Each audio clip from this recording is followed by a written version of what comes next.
Good morning, millennials. Welcome back to The Toast and happy Tuesday.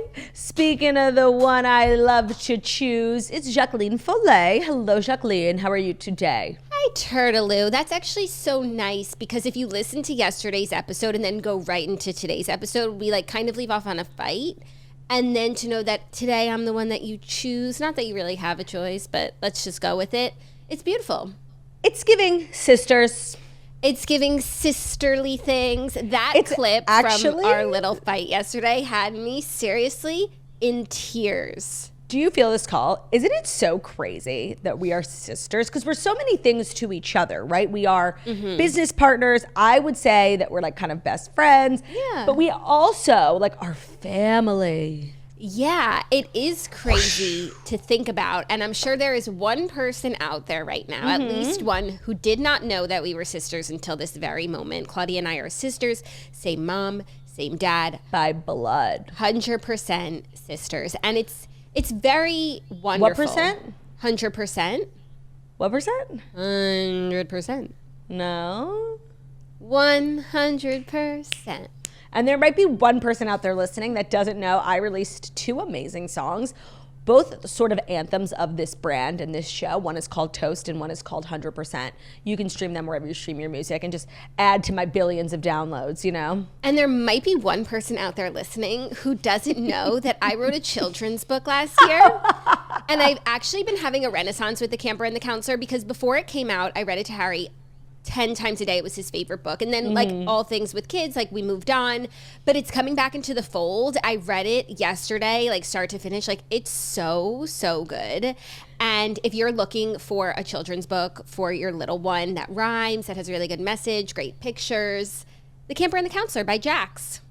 I feel like there might be one person out there that doesn't know that I also wrote a book, not for children, for adults. It's a memoir of sorts. It's Memoirs of Eternity. It's Memoirs of Eternity. It's called Girl with No Job, The Crazy Beautiful Life of an Instagram Thirst Monster. And it just tells my story of how I got to be where I'm at. Fun celebrity tidbits, girl boss things. I think that you'll really enjoy it. A lot of people did. It made the New York Times bestsellers list, so you can get it anywhere you get your books. I actually think that there might be one or more people out there who don't know how we got started doing this podcast. And I'm saying that in earnest, and probably that's a question. How'd you start the podcast? What made you start it? That's all in Claudia's book. It is covered. Yeah. So if you've been curious about the genesis of La Toast. I didn't even pay her to say that, you guys. Yeah, no, but I feel like that's a logical question if people stumble upon this podcast. What kind of business you in? Y'all in? What kind of business y'all in? That was so funny. Claudia and I were in a meeting. We were? We were in a meeting a week or 2 ago, and we were telling someone. Was it Zoom or IRL? Zoom. We were Wait, if I tell you the story, you'll probably remember what I'm about to say. We were telling someone how we're really in hustling season, and we're really crushing it, and we're just working really hard. And it's what we said, and we carried on with the conversation. And then she was like, so when you say we're hustling, what are we? What does that mean? What are we hustling? And we're like, yeah, no, that was really giving. We invented It's just Post-its. A mindset. It's a mindset. We invented Post-its. We did. We should. We invented podcasting for the girls, that's for sure. Yeah, we're amongst the pioneers. But Heather McDonald, she makes it hard to say we invented it. So true. We literally didn't. Yeah, it's ahistorical because of her. It's so true. She's getting in the way of us making history. We also, low-key, haven't even been nearly as annoying as we could have been because tomorrow we're announcing something really fun. We've sort of been teasing it. If you've been paying attention, you might know. But We've really not been teasing it. We've been lightly alluding, but... All that to say, announcement Wednesday. Just get ready for Friday. The announcement tomorrow will get you ready for Friday, if that makes sense. I guess it does make sense. It sounds annoying, but classic us. Yeah, no, we haven't been annoying. Also, that's as much as classic we could be. Podcasting, influencer, content creator.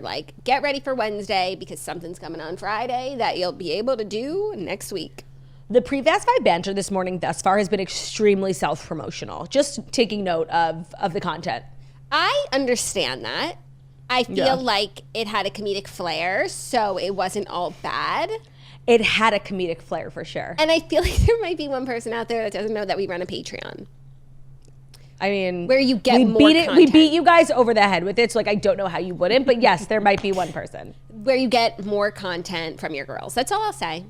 Yeah. Now we can talk about things for the price of a cup of coffee. Promoting other people, which is what we do all day long. It's so true. It's exhausting sort of being this machine. So who do you want to promote? Probably myself. You know? Mm-hmm. What did yourself do? Oh, I laid in bed and rotted watching Gilmore Girls yesterday. I also made a beef stew. And did you though? Did you? Jackie has this beef stew recipe. Now, I feel like there might be one person in the world who doesn't know the history of beef stew on this show. There was like a time period where Jackie was obsessed with making beef stew. I think she was breastfeeding and she like found it to be good for her supply. So she, not only was she making beef stew a lot, she was like talking about it a lot. And I was just at this place in my life where like I could not receive the chatter about beef stew. I was being like really negative about it, really toxic. Like every time she talked about it on the toast, I rolled my eyes and like did everything I could to change the subject. And then lo and behold, a couple of months later, Jackie and I were on vacation together in the mountains. It was very, you know, stewy vibes. And she was like, let me make the stew. And again, I was just railing on her. We actually vlogged the whole experience on our Patreon. And I finally had the stew that she had talked about like probably for a year. And it was unbelievably delicious. And I, of course, like had foot in my mouth. And yeah, it was great. Okay, another thing I was wrong about. So yesterday, as of yesterday, it is so fall. It's so chilly in New York. It's amazing. It's been kind of cloudy. So yesterday I was like, all right, I'm whipping out my crock pot, my first crock pot of the season. What should I make? And I'm like, well, you know, let's do the beef stew. How different can it be? Jackie makes it on the stove. I make it in the crock pot, but like whatever. And I just like didn't follow any of Jackie's rules. I just threw everything on the ingredient list in the crock pot at once, put it on like high and thought in 4 hours it would be ready. It was disgusting. Ben at like 6 o'clock was like, listen, we're gonna have to eat at 8. He took it off the crock pot, put it on the stove, and just like did like his chefy thing, like added a bunch of seasonings, more tomato paste, a couple of, you know, cups of red wine. And at 8 o'clock we ate. It needed like 4 more hours. It was fine. It was fine. I'm curious though. You did sear the meat, so you followed that step. But like, I'm curious because we couldn't figure it out amongst ourselves. Maybe people will let us know. Like, why didn't that work in the crock pot? Isn't that what a crock pot's for, or is a crock pot not for soupy sales? Like, if you can't make a stew in the crock pot, like, what the hell is this appliance for? I do think, like, me starting at 2 o'clock and hoping to eat at 6 or 7, I think I was thinking, you know, too small. I think it needs to be in at, like, 8 a.m., and then by dinner time, it's ready. Like, it's really a slow cooker. Not 4 hours is not slow. Yeah, even on high. Right. Okay, so maybe that was the issue. You just didn't leave it long enough. But I saw what was, like, in your crock pot, and that was just not my dish. Oh, my God. It actually... plate. It looked like something they serve in prison. Like clear brown liquid. I was going to say like Game of Thrones. Like, you know, you go to the ale house and this is the, like barley you right. get. You're traveling like from King's Landing to Westeros. Yeah. And you're just like forlorn and you find this, 1,000% you need a cup of ale. How did it taste ish? Bad. Like it was eatable. There's a word for that. Edible. I was able to eat it. Not in like I wasn't enjoying it, but I was so hungry that I just was like eating the meat for sustenance. Like I needed the iron, like I needed the protein to bring me back to life. I was like gonna faint. Dinner just like kept getting pushed back, and I was so Dinner has hungry. been canceled due to lack of crock pot awareness. Literally. Now I had wanted to make chili in the crock pot, but now I'm just kind of nervous. So I do have a crock pot chili recipe. It does require 4 hours in the So it appears as though I can't just take like pre-existing recipes that aren't for the crock pot and just like put them in the crock pot. But like you can, that's the point. I interchange my chili between the stove and the crock pot. It really makes no difference. That's what I'm saying. That's why we need like, a lot of you guys are crock pot experts, unless you use a liner, in which case don't sound off. But can someone write in the comments like where we went wrong here? Yeah. I knew something was off because I went to take the trash out like hours into this excursion. And when I came back in, I was like ready. I'm like, oh, I'm going to smell it. Like, oh, yeah. Yeah. I didn't smell anything. Was your crock pot on?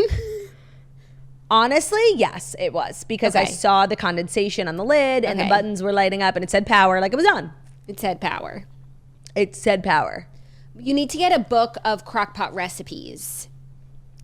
Yeah. Even though that reminds me of like the one part that I read about Long Island Compromise, like in the beginning when she's like cooking in her microwave from a recipe book of like recipes to cook in your microwave, and the book is made by the microwave manufacturer.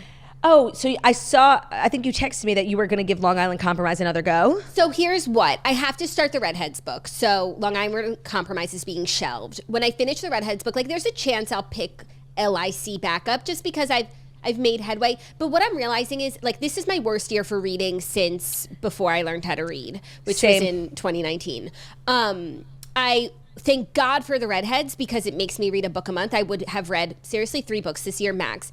However, sometimes I pick up a book and like I want to keep reading it. I find free time to read it because it's so good. And now I need to realize like if a book isn't making me feel that, I need to move on because I don't have all the time in the world. And if I'm not feeling motivated to read, like I'm not going to read. So I really need to be more selective in what I'm reading because there's just not as much reading time. I too am on track for the worst reading year of my life, and I feel like that's sort of the sentiment in the country. I don't think it's just us. I think it's a nationwide thing. I think literacy levels are down. Sound off in the comments, like, is this also your worst reading year yet? If you're like a reader who reads like a lot of books every year. I mean, last year I think I was pushing like 70 books. I'm not even at 15. Interesting. I wonder what it is. Because for me, I know it's just like lifestyle and I've just gotten like really busy and that's something that has slipped through the cracks. But maybe it's also the quality of books. I feel like the last few years have been like booming for the book business and like the girly swirly writers who like write the hits, like they've been churning them out. And like maybe what they're churning right now isn't the best and it's not motivating people to keep reading. Maybe that's just Good a theory. theory. That's a theory. Good theory. Here's my theory. What you're saying is true, that this is a universal slump in reading. Well, we'll find out, but here's my theory. I like that theory, though. It might be better than mine. My theory is that, like, when you become a girly swirly reader, like, there are so many books that you have to read, right? And the girlies who came before you did the work for you. So you really know, like, the great hits that you have to do. Like, of course, Seven Husbands, yada. And I feel like after a certain amount of time, like, you did them all. Yeah, I agree with that, but I hit that wall a while ago, and it just made me work harder to find books. And also, by then, I knew what I liked best.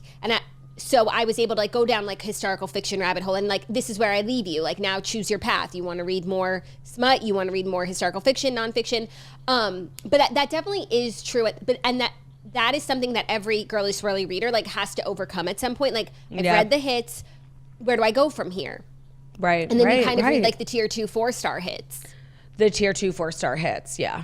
And then you have to start like doing your own sourcing, which can be hard. But for me, it's aside from Long Island Compromise, it's not a lack of choices. It's just a lack of time at the moment for me. For me, it's not even a lack of time. It's like a genuine lack of interest. I don't know. I can't pick up the Kindle. There's so many other things I'd rather do. I know. So that's what I'm dealing with. It's okay. Everything, it's all a phase. That's what I say about everything. True. It's just a phase. It's another like gloomy day here, very chilly vibes. So I'm feeling really grateful. Like I got to work today and I wasn't sweating for like the first time in a couple of weeks. So it's a good time. That's so nice. I'm like living in a simulation where I simulate in my home like the kind of weather and the vibes that I want. Soon I'm going to have to put up like projectors outside my windows so that I can have like snow falling. So there are days like yesterday I had to like hit the road right after the toast, so I have to dress for my climate, which is unfortunate. But like today is a home day for me, so like it's super cozy, chilly here too. Listen, create the seasons you wish to see in the world. Yeah, like I'll just crank down the AC. I got my coil, so we're good to go. You never updated us on what happened. You decided not to. I didn't replace the unit. Replace the whole unit. I replaced the coil. It seems to be working in the zone. Coil be coilin'. What? Coil be coilin'? Coil be coilin'. You know, the risk is that it craps out soon and I do have to replace the machine, but for now it's good. And when you do come down to visit me, like you shall have AC. Oh, in my bedroom. Because fun fact, the last couple of times I've stayed at Jackie's house, like the AC in my bedroom, it's like, that's not a service that the wine reps provide for me anymore. In that bedroom. Yeah. But now you do have AC in your quarters. That's exciting. In Turdy's quarters. In her own little corner, in her own little room, she can be whoever she wants to be. What else? I didn't really get a temperature from the comments yesterday if people liked when you teased the stories at the beginning. I personally liked it. I saw one person say that they liked it because I think a lot of people do look in the notes about what the stories are. So it's nice to hear a little preview. Okay, so tell us a little bit about what's going on in the world. Here's a little bit about what's going on. It's going to be hard to really jazz this up. Major fashion show news.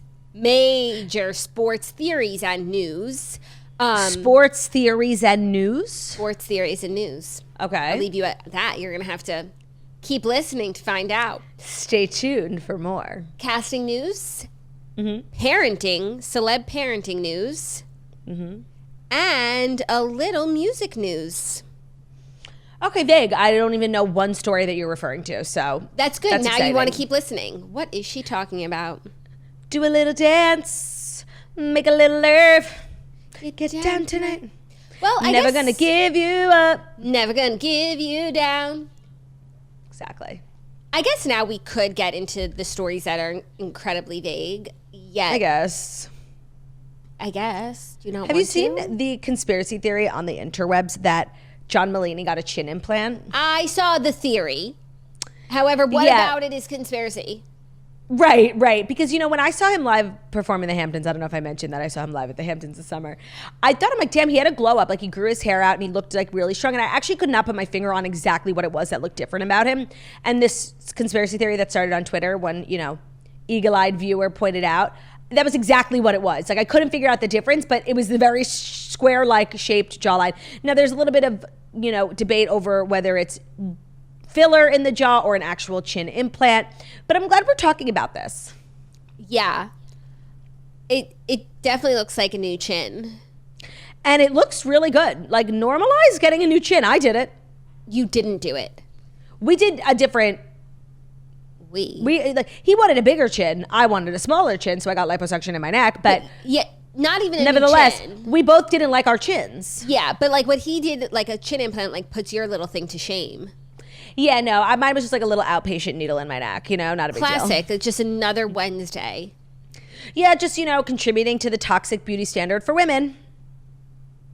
I literally am symbolic of the unrealistic standard for women when it comes to beauty. Like, between my skin, my jawline, like your hair, my physique, my hair. I know I'm a part of the problem, and I'm sorry to all the women listening. But at least you're honest about what you do. That's, I think, the solution. I guess, but in an actual serious sense, because what I just said was a joke, and maybe it's just because I'm secure and like I'm not able to be influenced by people on the internet or celebrities. Like, I do not compare myself ever.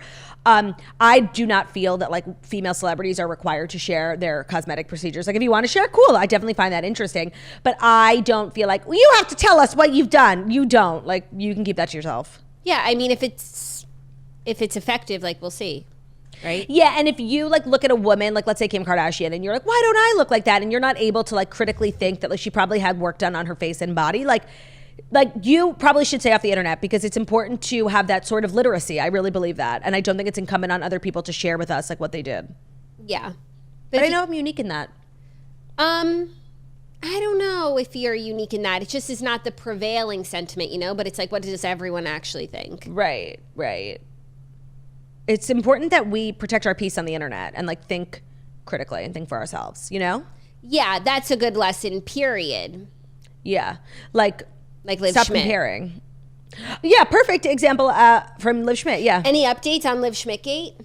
No, she's been silenced, so we haven't heard from her. Even though I do think she started another account like quickly after being banned. So if you're like desperate for her content, I do believe there is somewhere to find it.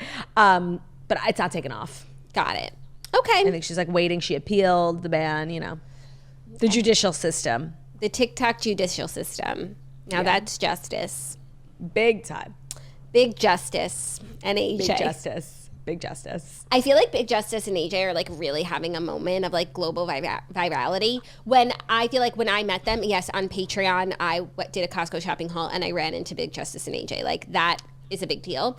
I feel like they were having more like regional virality, and like overnight it just exploded. Maybe from the Patreon. I wouldn't say they were having regional virality. I would say they were having like platform specific virality. Like, if you had TikTok and you happen to be on this side of TikTok where like people do hauls from Costco, you knew them. Now, if like you're an internet user, Big Justice and AJ. I agree, they are definitely having a moment, and I'm so happy to have discovered them. Honestly, I invented them in this family, and I don't want anyone like. I literally sent them a video. I sent Olivia a video so long ago, and I was like, by the way, this is literally your future son and your husband. Like, this is them. Yeah. And she thought it was so funny, and like I invented them, and I just want to go on record saying, because I know everyone's going to try and steal and take the credit away from me.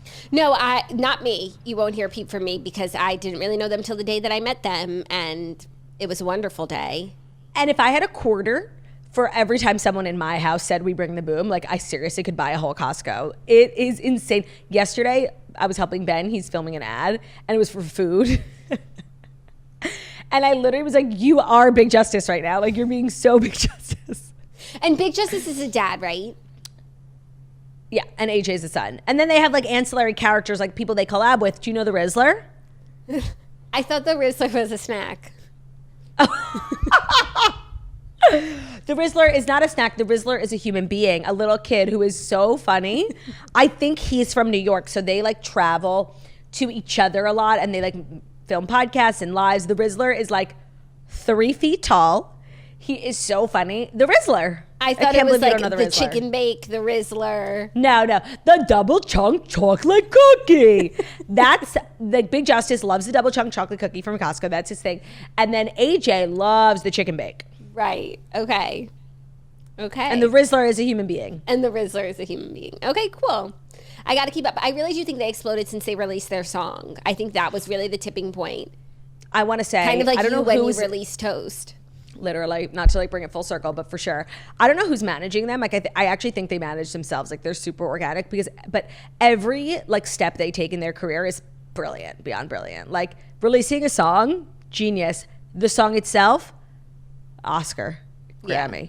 Yeah. We bring the boom. That's what we do. We bring the boom. We bring the boom to you. We bring the boom. Your favorite father and son. Pargy. Obsessed. Pargy. Okay, now without further ado and without further boom, it is time for the Fast 5 stories that you need to know.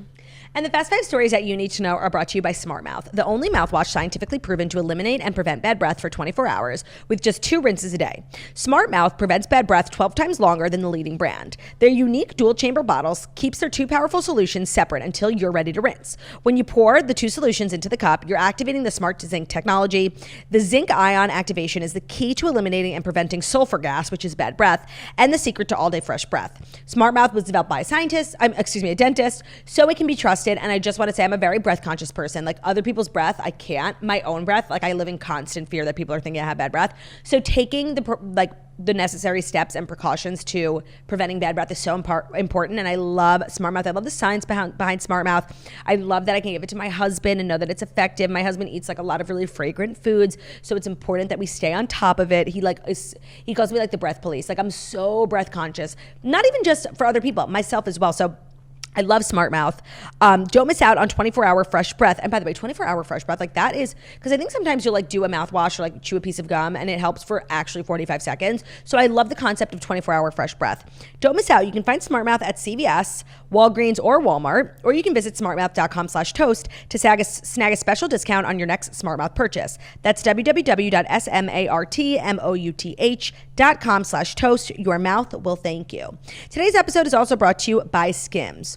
You know, Jackie and I come to you as humble women who need to wear bras. We're not just these girls who can like throw on a sweater without a bra. And all the power to girls like that. I love you. I admire you. I'm jealous of you. But we are real women. You know, Jackie's birthed and fed 2 children with those breasts. I have lost and gained almost 70 pounds with these breasts. Like, these are breasts. You know what I mean? So when it comes to bras, we take it seriously and we need the best. And in our opinion, the best is Skims. I will never stop telling the story about how I was having the worst back problems. Like, a year ago, I went to physical therapy. Everybody knows the story about the time I accidentally took off my pants at physical therapy. And it turns out I just needed a new bra. I got the Skims t-shirt bra, and I promise you, my back problems were gone. It was the craziest thing. It was such a cheaper alternative. So it's the Fits Everybody t-shirt bra from Skims. It is the best bra I've ever owned. They make my boobs look amazing. It makes my back feel so much better. And they really keep the natural shape, which I like. So it's nice to have a bra that doesn't have padding on padding either. I don't need that. I've worn it on, you know, crazy days, busy days, active days, lazy days. It's comfortable, it's supportive, it's the best. So Skims has a lot of great bras. I also love what Ben calls my relaxation bras. It's like their cotton jersey bras that I wear at home when I don't need like a full bra, but I can't just be walking around without a bra. That's how like my back problems start. So from, you know, all different levels of support, all different levels of comfort, Skims is my go-to place for bras. Shop Skims bra at skims.com, now available in 62 sizes. So they go from 30A to 46H. And if you haven't yet, be sure to let them know that we sent you. After you place your order, select podcast in the survey and select our show from the drop-down menu. Today's episode is also brought to you by Quince. You know, Winds in the east. Today's chilly. What does that mean? It means we're shifting our wardrobes. Summer things out, fall things in. And shifting our wardrobes from summer to fall can be a real challenge. But luckily, Quince offers timeless and high quality pieces that we adore, ensuring that our items stay fresh and that we don't blow our budget. With, the seasons changing, you can really, it's a slippery slope into buying like so many things that you don't need. I love shopping at Quince because their items are well made. You need less things, but they are better things. When you shop at Quince, if you're really building like a capsule wardrobe, you will have things that last you a really long time. They're super well made, but compared to, similar brands, Quince is much more better priced. So they have cashmere sweaters from $50. They make pants for every occasion. They have washable silk tops, so much more. The best part is that all Quince items are priced 50 to 80% less than similar brands. And they do that by partnering directly with top factories. They're cutting out the cost of the middleman, and then they pass the savings on to you, the customer. Quince only works with factories that use safe, ethical, and responsible manufacturing practices and premium fabrics and finishes, which we love. You will feel the difference in how your clothes wear, in the fact that like season after season, you can still wear them. I've had like cashmere sweaters from Quince for like 3 seasons now, and it's so much better than buying like fast fashion disposable clothing. Like buy less items but better items with Quince. Make switching seasons a breeze with Quince's high quality closet essentials and go to quince.com/toast for free shipping on your order and 365-day returns. That's QUINCE.com/toast for that free shipping and 365-day returns. Quince.com/toast. Thank you, /chert. You're welcome. Our first story, little fashion news. 2024 L'Oreal Paris Fashion Week runway took place in Paris for Fashion Week, and the stars were out. So L'Oreal, the beauty brand, has a fashion show. Yeah, they have like every year, and it always makes waves because they do a good job. It's literally that episode of Sex and the City, like models, are you a model or a real person? And then Carrie falls on the runway, literally the best episode. Not as good as when she falls in Dior during the Petrovsky era. I don't know. This one's really good. She thinks she's such hot shit on the runway. And Jackie, she didn't want to wear this outfit because it was too skimpy. And then all of her friends like gassed her up. They're like, "You're Carrie fucking Bradshaw." She was like, "Yeah, I am." And then she goes out and eats shit. Like, it's amazing. You actually couldn't.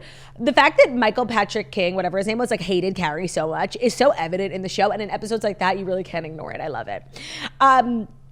But L'Oreal does this every year, but it's really on like a major scale. They always have like the biggest supermodels. Like they have Kendall, Cara Delevingne, but then also like the biggest influencers. Like they cover a bunch of different categories, and then also like regular folk. But also because like these are their brand ambassadors. Like Kendall is the face of L'Oreal. So Kendall walked, Cara Delevingne, as you said, Eva Longoria, Camila Cabello, Jane Fonda, Heidi Klum, Viola Davis, Andie MacDowell, our fave, Bethany Frankel, which we'll get to, Anita, Simone Ashley, not Anita. Like I literally thought she was one of the models. Her walk was so sick. Like I didn't know that she was not a model. Do you know what I mean? Yeah, I mean they all look like models at this point. Everyone who's an actress is a model, and a model is an actress. A singer is a model, is a singer. I would say one standout name from this was Bethany. That was surprising that she was walking, and then people are coming for her and her walk. Did you see the video of her walking? Of course I did. Let me say something. Like Bethany is an inspiration to so many women. Like her beauty takes are so popular, and she really makes a lot of products go viral. And so L'Oreal tapping her, and I think she works with L'Oreal. I know she does like a lot of their like ads for their hair company, and she likes a lot of their beauty products. And so this is like a long-term partnership for her. So I think it was actually really smart of them to tap her because she is, really viral. Everyone's talking about her now. She is like she's major. And I think like a lot of like older women really look up to her when it comes to beauty because she's very no bullshit approach, whatever. The walk wasn't like amazing, it was giving like they should have given her different shoes. I think she was just having a hard time walking in the shoes. Here's what she said, because she did an Instagram story when she got home. I think she's literally still has her hair like in the bun. She said, "I chose those shoes. L'Oreal said you can pick anything you want, and I chose those shoes because I wanted to be like a giraffe, like elongated legs, like one of those long-legged creatures that walks a runway and looks like they're not even the same species." She said that she loved her walk because that's what the show was about. It was not about being perfect. It was about being perfectly imperfect and doing what you want to do. And it's so easy to sit and watch someone else do something and criticize it. I posted that video because I live for it. So I love what she said. It's so easy to sit and watch someone else do something and criticize it. Like, exactly. And you could tell on stage, like, if she wanted to walk differently, like, she could have at least, she wasn't even trying to walk normal. She was, like, stomping. She had, like, a little march. She was trying to, a little flair. She was having fun. I really think anybody who's, like, seriously sitting home being like, why is Bethany there? Why is she walking like that? Like, you're missing out on the joy of life. No, it's so true. And you know what? Like, she showed up as herself. She wasn't showing up as a model. She was showing up as like this, you know, really influencer, reality star, whatever you want to call it, but like this influential person when it comes to makeup.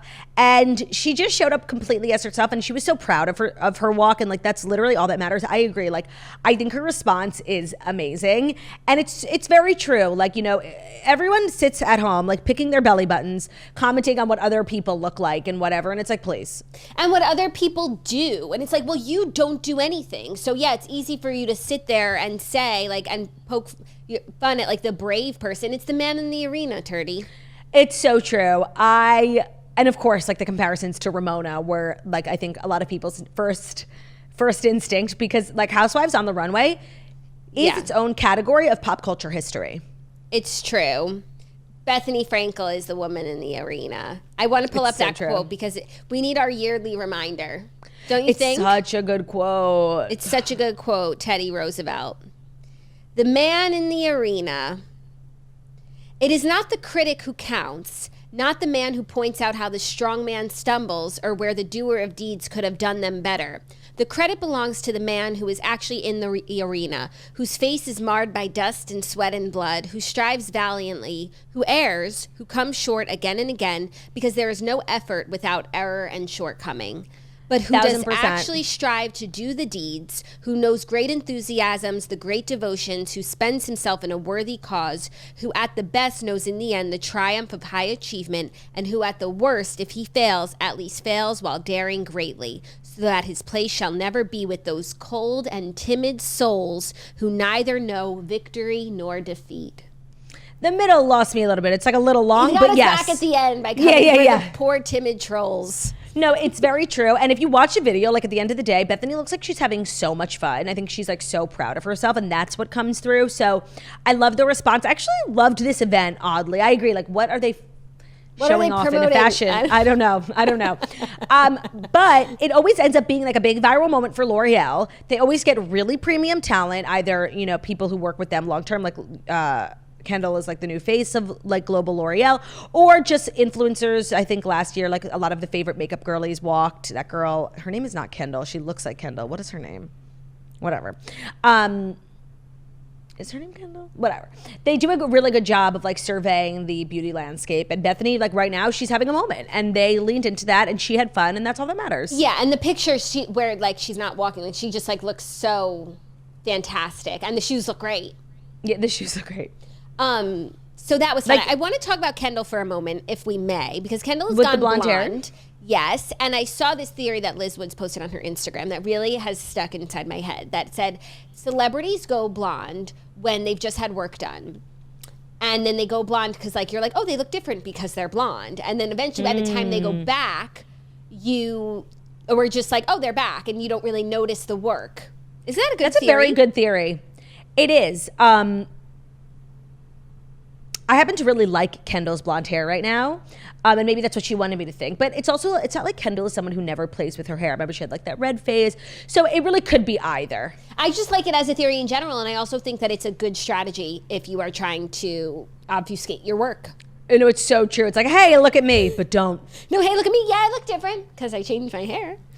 Right. We'll have to wait for her to turn back. And the thing is, a side-by-side photo always helps. But because now we're on to it. But if she just turned back, we'd be like, oh, she looks different again because she turned back. Yeah. So I thought that was a little interesting trick of the trade. And that actually would make sense as to why the Kardashians for so many years have had every single one of them, so many different hair colors, except for Kourtney. You know, that toxic hair dye is not seeping through her follicles. That's true. But it could also be a wig. And I often wonder with the Kardashians, because there was a period where they were all changing their hair so much, and there's really no way that they're bleaching their hair as frequently as they are. I think Kim did the one time. And she kept it for a very long time. Should I go blonde? Are you getting work done? I wish. What would you suggest? Just a cloning. Yeah, I think so too. Are you ready for our next story, our sports theory news? Yes. Because some big football news from the weekend that we didn't touch on yesterday, but that we're going to get into today is Travis Kelce's performance in his big game. I'm so glad my Travi made it to the big game.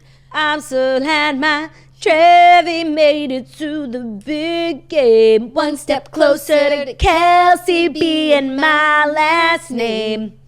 Because if you play like you ain't worthy, which he did on Sunday. You could call me Mrs. Taylor Purdy. Mrs. Taylor Turdy.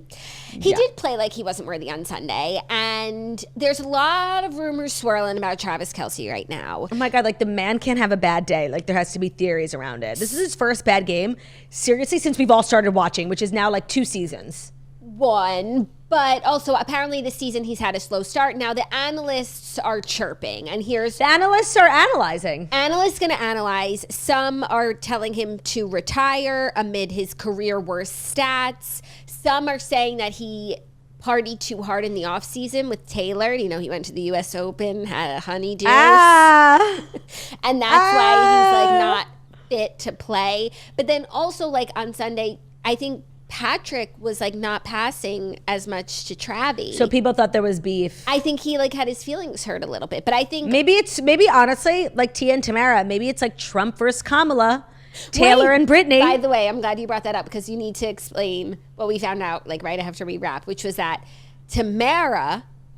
Yeah, I apologize yesterday. I knew I had heard a theory and I should have just Googled it. So Tamara is the one who's like confirmed Republican. When she was on The View, The Real, she actually, oh my God, the Real, she actually like spoke about how her husband, who's like a Fox News correspondent, like works at Fox News, is, you know, loves Trump, and I think that their family is like he was like in the process of like showing her a whole new world, and she became like a conservative woman, and she like had to go on The Real and be like, listen, my husband's not racist, and like it was a huge thing, and so it's kind of an ongoing story. Okay, so, but just to say, we were theorizing that Tia was MAGA. The Republican and Tamara was the liberal, but it's actually the opposite. But the concept was valid. Yeah, but I got my sisters wrong. Still unclear if that's what drove them apart. But just to clarify, like there is a political divide, and it was the opposite sisters. But I don't know, like, where does that leave Taj? I can't talk about these sisters again because, like, yesterday everybody wanted to kill me for getting their politics wrong. But yes, thank you for reminding me. Just like a little correction. So yeah, this is giving Tia and Tamara a little bit, but was Patrick not throwing to Travi because he's a Republican or because like Travi doesn't have what it takes these days? I don't think like these professional ass men would literally ever let politics.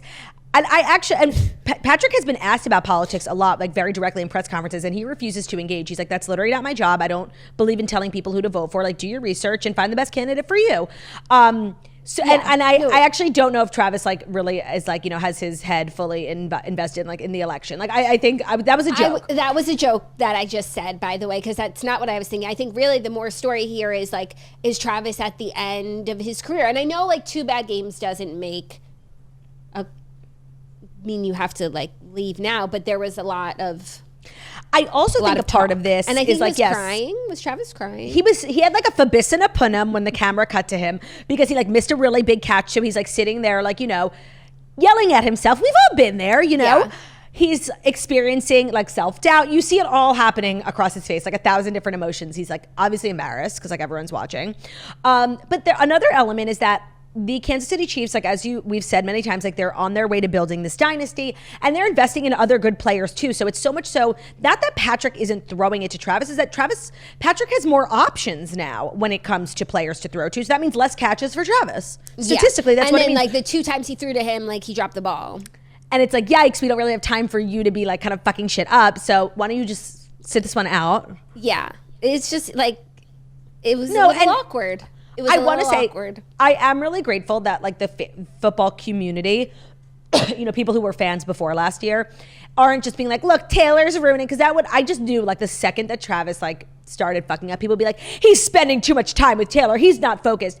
And you know, his best games were when him and Taylor first started dating. So I was happy that like we weren't scapegoating. No, he won the Super Bowl with Taylor by his side. This is not a Jessica Simpson, Tony Romo situation. Exactly. So I'm glad we're not blaming Taylor, because I know people would like automatically be like, well, it's Taylor. Actually, they could blame her in the other way, which is that this was the first game in a while that she hasn't gone to. And then I'm so sad my Travi played bad at the big game. Now, I do want to say him partying so much in the offseason, I don't think is a thing. But this new level of fame like makes him very busy. You know, he has this new FX show, Grotesquerie. He's hosting Are You Smarter Than a Fifth Grader? Like those are in and of itself full-time jobs, right? Right. So I feel like, I don't know if he's partying. I think maybe he's spreading himself a little thin with all the opportunities that have come his way. And the practice is suffering. He's not in the gym. And Andy Reid, anytime he's been asked about it, especially in the beginning, he was always like, listen, the game hasn't suffered. His, skills haven't suffered. So I don't give a fuck what he does in his private life. Well, now it's a little Loco Taco.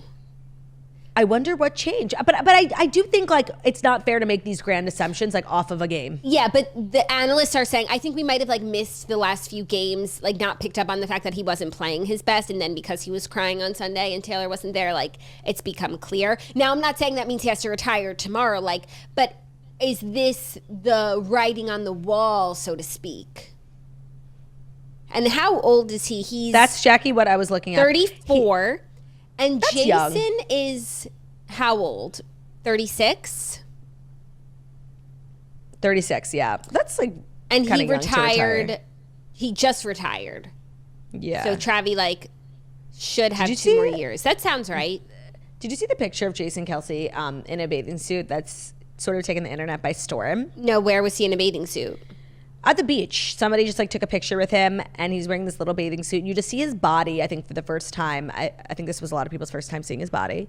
And the shorts and the position that he's sitting just sort of grip really everything. It's really a crazy photo. I'm looking, but I don't think... He's sitting in a chair on the beach and there are like 2 girls behind him taking a photo with him. No, it's not going to be easy to find. No, it really should be. I just searched Jason Kelce bathing suit. Also, what happened, I was thinking about this the other day, what happened to the ESPN body issue?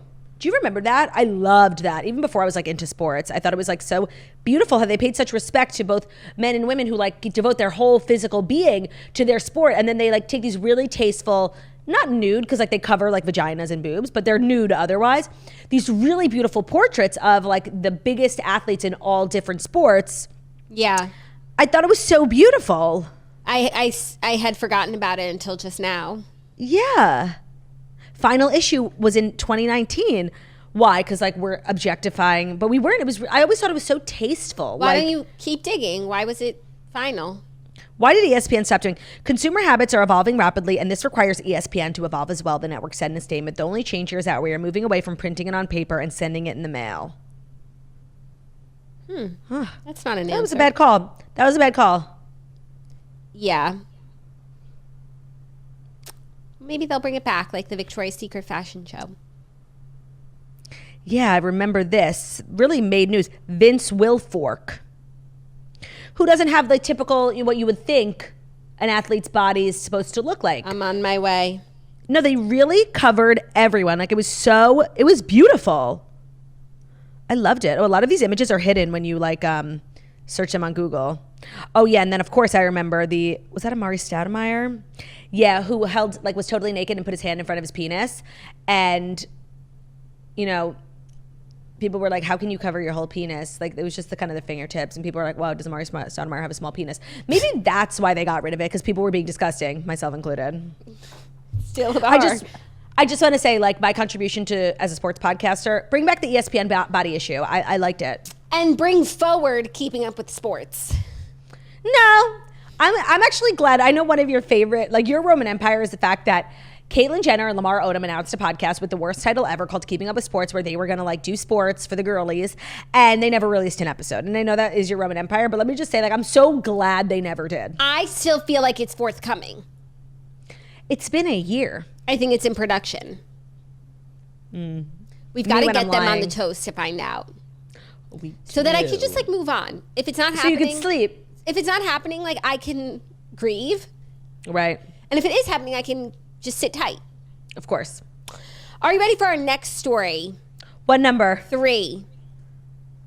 Oh, yeah. The aforementioned casting news is that Margot Robbie and Jacob Elordi are set to portray gothic lovers Catherine and Heathcliff in Emerald Fennell's Wuthering Heights adaptation. Now, we all know Wuthering Heights from high school English. We do. Like, I know, I've heard, obviously, Wuthering Heights, and I definitely read it. You know, I can't remember if it's one of the ones that I did read or that I flubbed. I know that, like, the trees, what is it called? Like, the moors. It was like a big thing. Do you guys know what I'm talking about? Like, let's get a little summary. I remember like sitting in English class, like we were talking about the trees. There's something about trees in the book. For sure. Oh, they're withering, aren't they? Right. In the late winter months of 1801, a man named Lockwood rents a manor house called Thrushcarross Grange in the isolated moor country of England. The moors! That's what I said. Here he meets his dour landlord, Heathcliff, a wealthy man who lives in the ancient manor of Wuthering Heights, 4 miles away from the Grange. In this wild, stormy countryside, Lockwood asks his housekeeper, Nellie Dean, to tell him the story of Heathcliff and the strange denizens of Wuthering Heights. Nellie consents, and Lockwood writes down his recollections of her tale in his diary. These written recollections form the main part of Wuthering Heights. Now, I think for a lot of girlies, like this casting news, like shakes them to their core. I think a lot of people regard this novel as they regarded like Little Women, like waiting with bated breath to see who would. I don't even remember this book. I don't really give a fuck. And I feel like Margot Robbie's like busy. I don't know how she's doing this. We just announced she would be doing the Sims movie. She's pregnant.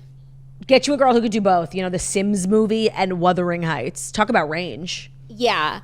I'm sad for this. I like Margot Robbie. I like Jacob Elordi. I like a period piece. I don't think that I read Wuthering Heights in earnest. I think I just spark notes it at best. 1,000%. So, like, I don't know the story. No spoilers. Like, I'm sad.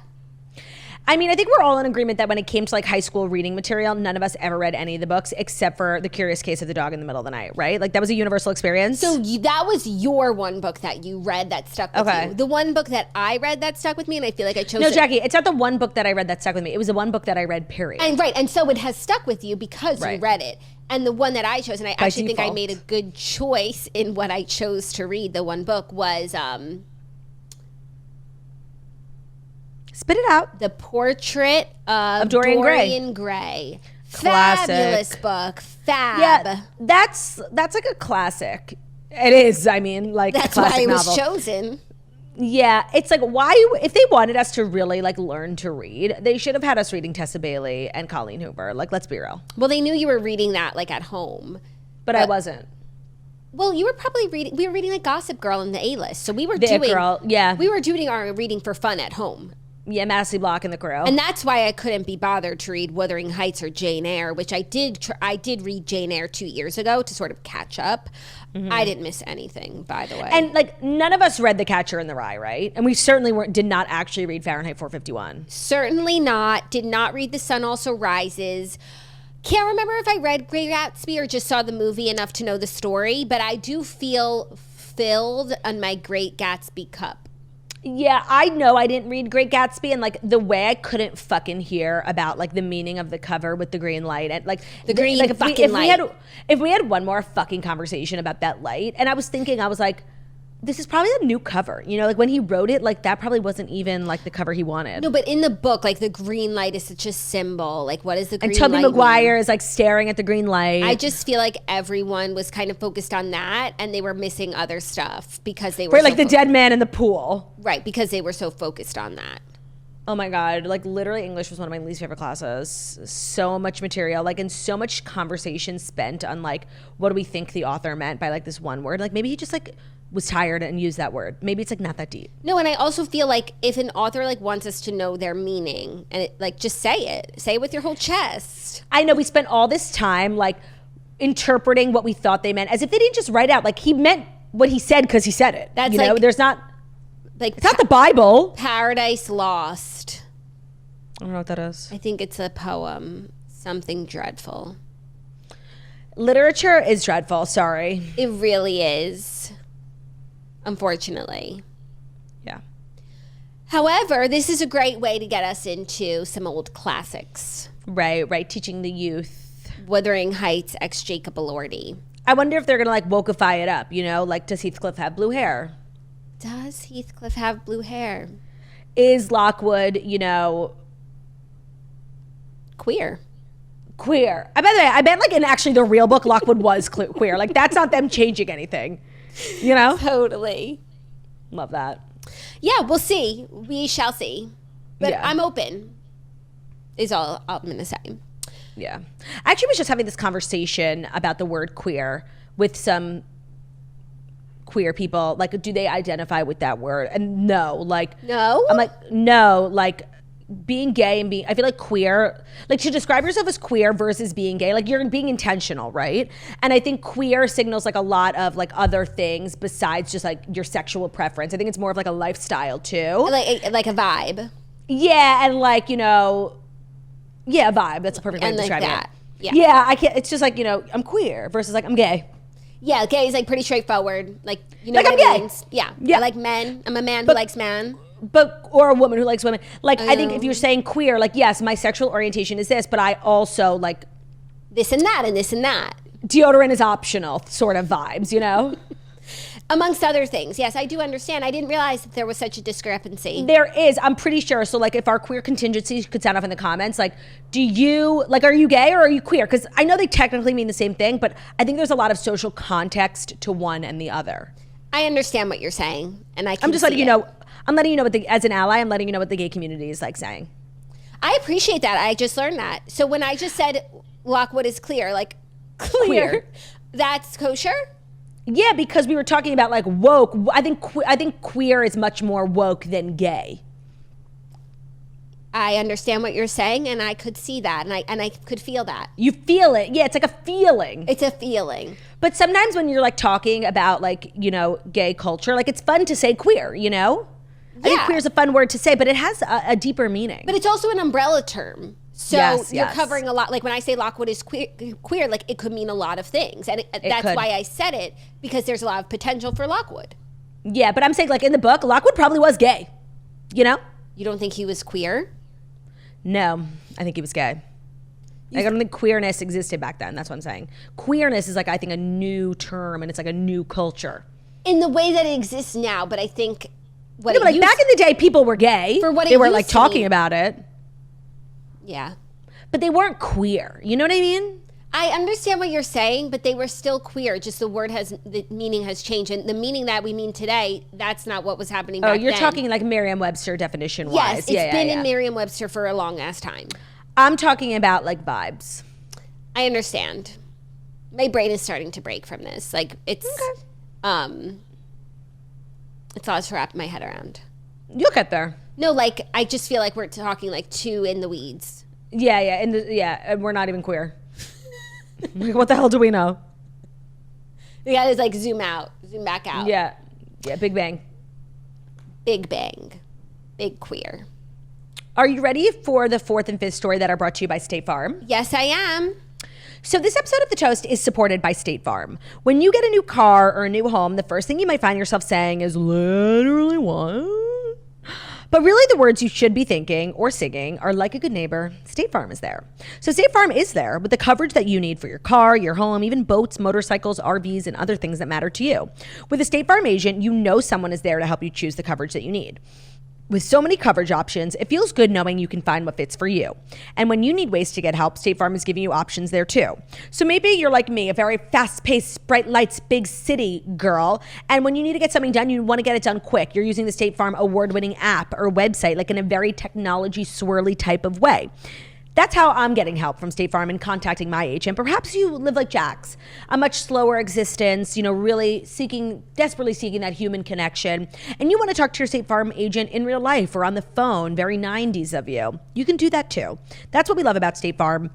No matter what kind of toaster you are, whether you're a Jax or a Claude, State Farm lets you do things your way. So when you need help protecting the things that matter most, remember to sing it like Jax and Claude do it. Like a good neighbor, State Farm is there.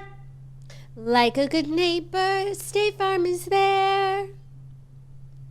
Beautiful. I didn't love like the high voice. It's fine. You're never gonna be able to give me my flowers on that. It's Factual. Today's episode is also brought to you by Dr. Teal's. So if you're looking to recover, if you're looking to relax, try Dr. Teal's. In my opinion, and I think that I'm a leading voice in the space, the best products for bath time. I take my baths really seriously, and actually Ben doesn't bathe, he showers. Even he loves my Dr. Teal's. I put him onto it. The difference, you will feel it. So the Epsom salts, the foaming bath, they are made with magnesium and essential oils, and you will really, really feel the difference. Magnesium is like this magical essential vitamin that like Ben has become obsessed with, and ever since I got the Dr. Teal's, he's really been loving it. I take a bath pretty much every single day, especially if I work out. I think that it really helps me with my recovery and like not feeling sore. I can't feel sore. Like when I wake up sore, I feel so angry. And so taking a hot soak, using the Epsom salts, the foaming bath, powered by magnesium and essential oils, makes a huge difference in my recovery. You will really feel the difference with Dr. Teal's after just one bath. It will essentially be love at first bath. Not only do they have foaming baths, pure Epsom salts, but they also have a variety of other wellness products. They're powered by magnesium. There's a real difference, especially like I said, with muscle recovery. And if a bath is a part of your wellness routine, for me, it is an essential part of it. I don't have a bath, like I'm mad. Baths are a huge part of my life, and I need the best. I need the best in my corner, and that's Dr. Teal himself. You can find Dr. Teal's at Walmart or any major retailer near you. They have amazing scents. Cannot recommend the lavender enough. Perfect way to unwind before bed. Get really relaxed. Today's episode is also brought to you by Chomps. Back to school means busy schedules, and Chomps are the perfect on-the-go snack that you can always fit into the busiest of schedules. So whether that's in between classes, on the way to practice, a much-needed pick-me-up for parents in the pickup lane, Chomps have the protein that your body needs to answer your oh my God, I'm like literally having a stroke. Chomps has the protein that your body needs and the flavors you crave. So always having like a snack like Chomps in your purse is so fabulous. Like empty calories, empty snacks, they're not going to help you throughout the day. They're not going to help you feel focused. They're not going to help you stay full. You're just going to like sort of wither away, very withering heights of you. So if you're looking for a healthy snack that does not compromise on taste, say hello to Chomps. Chomps meat snacks have up to 12 grams of protein, 0 grams of sugar, and they are made with only real ingredients. So it's finally a snack that will fill you up. It's made with lists of ingredients that you can feel good about. They come in 10 delicious flavors, so there's something for everyone. They're made with only the highest quality protein like grass-fed and finished beef and antibiotic-free turkey. So the only tough choice is what flavor to try first. Right now, Chomps is offering 10% off your first order when you sign up for their email list by going to chomps.com/toast. Let me also say, like, whether you're just looking to stay full throughout the day or you're looking for like good healthy snacks to help you on your health journey, Chomps is a really great option. The meat will keep you full, the protein will keep you full, and the ingredients will like give you peace of mind. You can give them to your kids, like knowing that they're made well. So go to chomps.com/toast to see all the delicious flavors, and you'll get 10% off your first order when you sign up for their email list. That's chomps.com/toast. Don't forget to use our link so they know that we sent you. That's chomps.com/toast to get 10% off your first order when you sign up for their email list. Thank you, Claudia. You're welcome. Our next story, a little celebrity parenting news. Okay. Kristen Bell is casually recalling letting her 11 and 9-year-old kids explore a theme park unattended all day on vacation so that she and Shepard could spend some time alone. Ugh, you know, I feel like this is reminding me when Ashley and Mila were like, we don't use soap. And you know what? Like, everyone do your own thing. Very Matt and Abby. Like, do your own parenting thing. Stop telling it to us. Like, enough. Yeah, I feel like Dax and Kristen, like do it Mila a lot. and Ashton, like fall into this category of like, you know, sharing these things about parenting. And I think they do it to like be relatable. We wanted time alone. Like, girl, you're rich. Get a fucking babysitter. No, it's so true. But anyway, she went on Jimmy Kimmel Live and to promote her new Netflix show. Nobody wants another. this. I do want to see that show. That's written by Aaron Foster. I was talking about Jimmy Kimmel. Right. And so, like, you know, when you go on a late night show, like you plan like a story that you're going to tell or a couple, like, you know, whatever. Mm-hmm. So this is what she shared, that they casually let their 2 kids explore a theme park unattended for hours during a recent family vacation. She began by telling Jimmy that being a parent to 2 young children, going on vacation can be pretty stressful. She said, Don't you find that going on vacation as a parent, it's not a vacation. You're just watching your kids in a different city. Like, yeah. And like taking a private plane, please. Like, I can't. Jimmy agreed, noting that it's worse than being at home. And Kristen said, truly, because they have none of their creature comforts. They're asking you 1,000 more questions than they normally do. Oh, God. Then she revealed that her and Dax's hack to getting some alone time was that when they were in Copenhagen, they stayed at this hotel that was right at the Tivoli Gardens, which is a 7-acre theme park. The hotel opens up into the theme park, and so we were just kind of like, are we going to go free range parenting and roll the die here? So we let them wake up at 6 o'clock every morning. They just scanned their bracelets to go outside. Didn't see them for 7 hours, just running around Copenhagen. Visibly surprised, Jimmy questioned, and that was okay. And Kristen replied, apparently, they're both alive. We all returned home.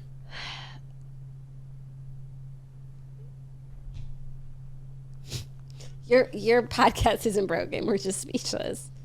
No, I see what I'm doing. Beep, bop, boop, bop, beep. Who are you calling?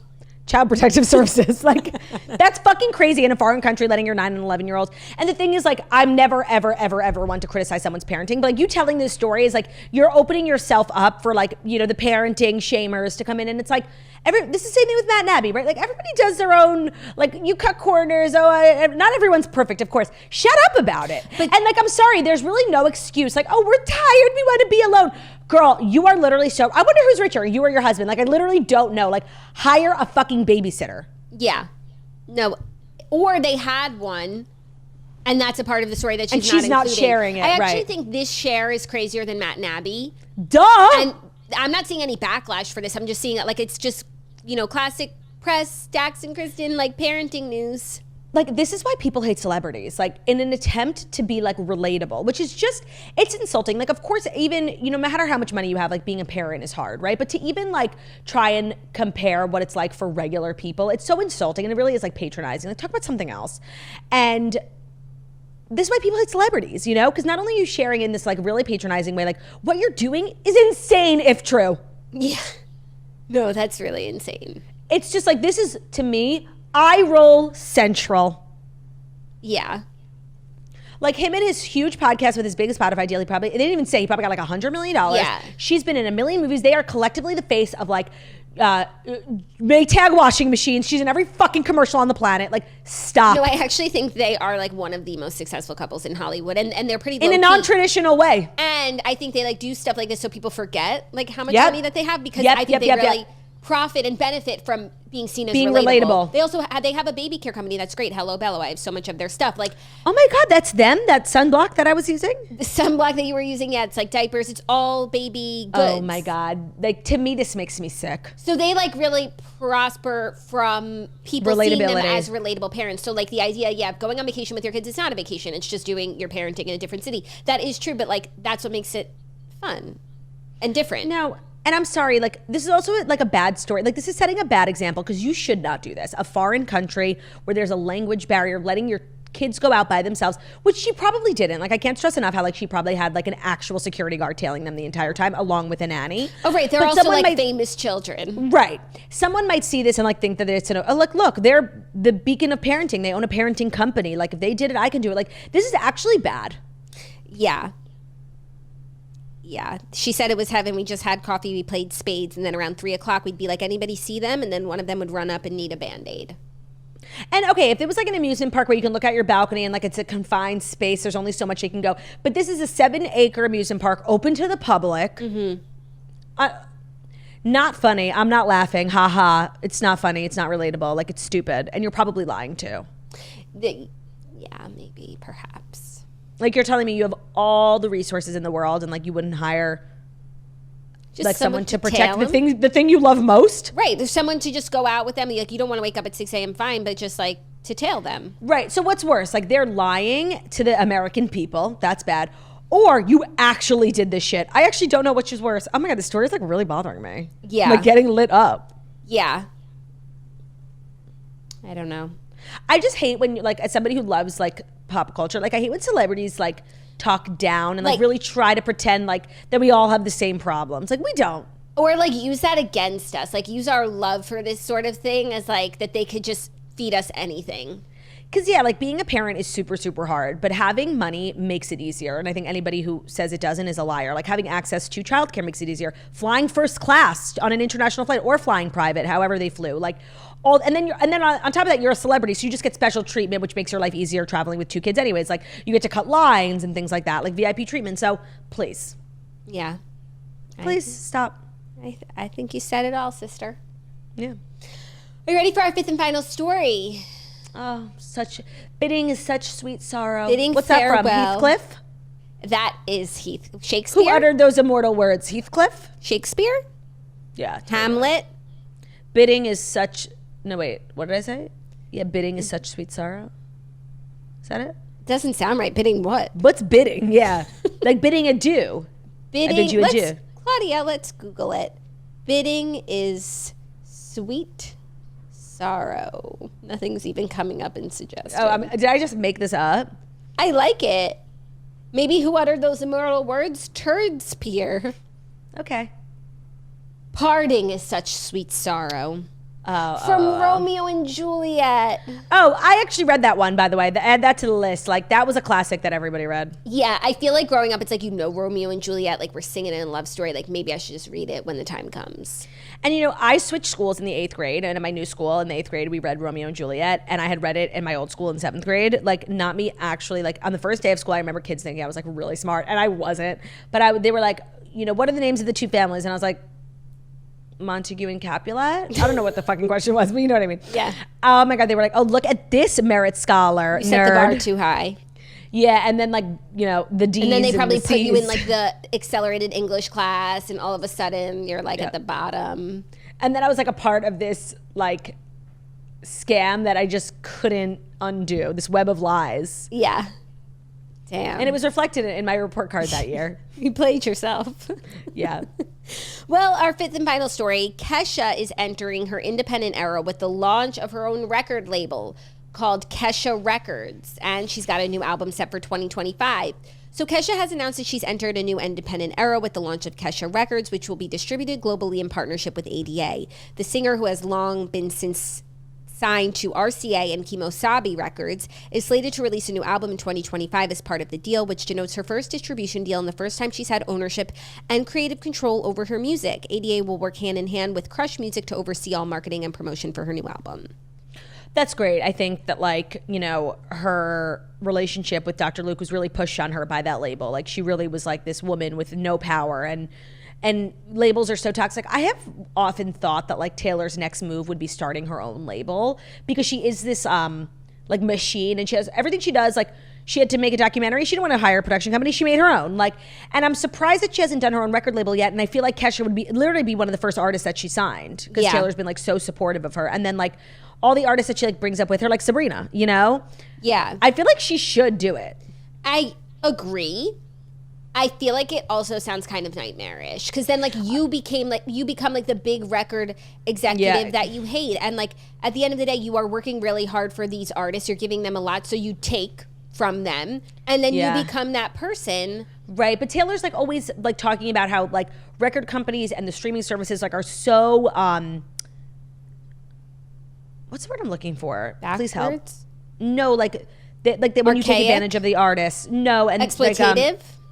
Yeah, that's not exactly what I was looking for, but yeah, they're so exploitative, especially off of like smaller artists, and they make you sign these things and they don't really pay you for your art. And Taylor's like always making moves to, benefit not only her standing, but all artists. Like when she signed with Universal Music Group, she was like, I will sign with you, but the rules that you're making for me have to be the rules for all of your artists. Like, we want X, Y, and Z. So she's always been like an advocate for artists. I think the Reputation era like opened up with a quote from like this woman who was like a famous advocate for artists' rights and whatever. So I have always thought that like that would be her next move. Yeah, I think it's a lot of work. And unless you're exploitative, it's not a lot of money. Right, it's like unless it's a nonprofit. Right. But I love this for Kesha, and I also love that she's not like, it says she's an independent artist, but she's doing it in collaboration with a bunch of companies, which I think is good, because like as much as being an independent artist is like a really like it's a commendable thing, it more often than not means no one's going to hear your music. Right. So it's like both options are sad, right? Like being on a big label but not owning your music, and like not getting paid your full worth, but also like doing it on your own without that big label. Like maybe people aren't going to hear it, it's not going to go where it would have gone if you had the whole machine behind you. So I think this is a good fusion. I think Kesha's a hit maker, so yeah, I think she's just got to do Kesha and it will bear fruit. Well, that's what was so like interesting and like earth-shattering about Chance the Rapper. He's probably like the only person to ever make like the mainstream completely as an independent artist. Same with Frank Ocean. Is he independent? I thought so. I thought that's his whole thing. No, that's Chance the Rapper's whole thing. No, I think it's Frank Ocean's whole thing. I think. Is Frank Ocean an independent artist? Yeah, he became, yeah, you're right. Here are 5 famous independent artists who made it big all on their own. Thank you. Thank you. 5, Frank Ocean. 4, Maya. She's an R&B soul singer. Chance the Rapper is number 3. Okay, number 2 is Boyce Avenue. Who is that? They sing like one of Ben's like emo songs. Totally, I think I know. Why are they number 2? Who's number 1? Ugh, I won't even say his name. Poo, I hate this person, like, with every fiber of my being. I'll give you a clue. He wore a fake nose and pretended to be a Jew. Oh my, he's actually the worst person. Did you see what he did last week? He is actually the worst human being on the planet, and literally the fact that he's independent brings me such joy. He's not successful. I mean, he seems like the type who's independent. He didn't have a choice. Like, seriously, who would want to not work by with choice. him? Who would ever want to be associated with such an ugly human being? And I mean ugly on the inside, like truly, truly hateful. I fucking hate this person. I won't even say his name. Person. I will not even say his name. No, I completely agree. But he was literally just in the news this weekend. Yeah, we were just talking about him. We knew? In our group chat. Oh, in our group chat. Yeah, we were. Okay, moving on. Like, fun. seriously. You know who I always think is an independent artist, but isn't, but moves like one? Who? Zach Bryan. It's giving independence. Right? He came up out of nowhere. He had all of these fans already. And you know who is an independent artist? Who? Bonnie McGee. Do you know her? Queen. Independence Day? I am an American girl. No. Oh, no. Yeah.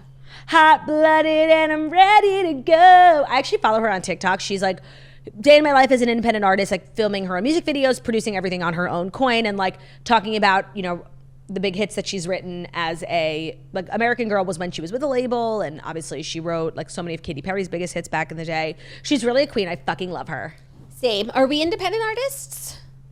I feel like we're like Kesha. Like, we started our own label, but we work in partnership with a bigger label. We definitely have like I think independent artists like have a chip on their shoulder about the fact that they're independent, and like we definitely have that. I think being an independent artist is a state of mind.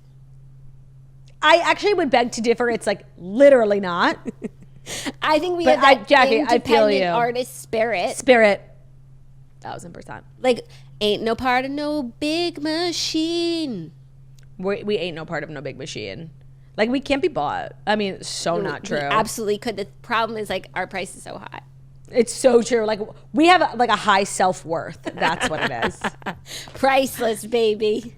I am like officially losing circulation in my vagina. You know when you wear jeans and you cross your legs for too long, like you actually have no blood flow, which I feel like is bad. Like for your... That's bad. Losing circulation is bad, Turdy. Especially for like such a vital organ, you know? Vitality. That's our show. Yeah, no cap on that. No cap on that. I'm sad. Thank you guys so much for listening to the Toast and Monday Morning Show, where we deliver the fast 5 stories you need to every Monday, Friday, and video thumbs up, also available as podcast, Spotify, Twitch, Public Radio, Castbox, all the places where it's a podcast, but it's supposed to be 5-star review, beautiful, but stunning, but wickedly talented we are. Oh, little housekeeping announcement. Tomorrow's episode will be audio only. Little house on the prairie. Little town. It's little a quiet village. You said little house on the prairie. Little housekeeping announcement. Tomorrow's episode will be audio only, and just apologies, but it's what needs to be done. So apologies, you won't see these gargy faces. Love ya. Excuse. Love ya. Oh, sorry. Bye.